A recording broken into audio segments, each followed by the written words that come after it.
खबर शामिल करते हैं। हारूनाबाद से पंजाब बिल्दियाती इत्तेहाद का बिल्दियात बहाली के लिए मशावरती इजलास वाइटल हाउस हारूनाबाद में वाइटल ग्रुप की मेज़बानी में मुनक्किद किया गया, जिसमें पंजाब बार से मेयर, चेयरमैन और काउंसलर हजरात ने शिरकत की। मशावरती इजलास का मज़ीद अहवाल बता रहे हैं हारूनाबाद से अरशद अली गौरी अपनी इस रिपोर्ट में। वाइटल ग्रुप के डायरेक्टर, कंपनी चेयरमैन बल्दिया हारूनाबाद हाजी मोहम्मद यासिन की दावत पर पंजाब भर के मेयर हजरात, चेयरमैन और कौंसल हजरात ने हारूनाबाद में मुनक्कदा मशावरती इजलास में कसीर तादाद में शिरकत की।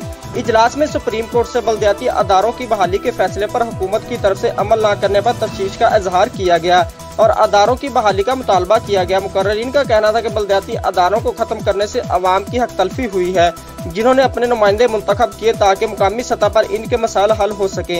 इजलास में साबका MP चौधरी गुलाम मुर्तजा, कर्नल मुबशर मेयर लाहौर, अकील नजम हाशमी बहावलपुर, कलंदर शाह बहावलनगर, मलक रियाज अहमद खिलजी हारूनाबाद, अब्दुल रज़ाक चिश्तिया समेत कसीर तादाद में पंजाब भर से बल्दियाती नुमाइंदों ने शिरकत की और हुकूमत से मुतालबा किया कि अदालत के फैसले पर अमल करते हुए बल्दियाती अदारे बहाल किए जाएं।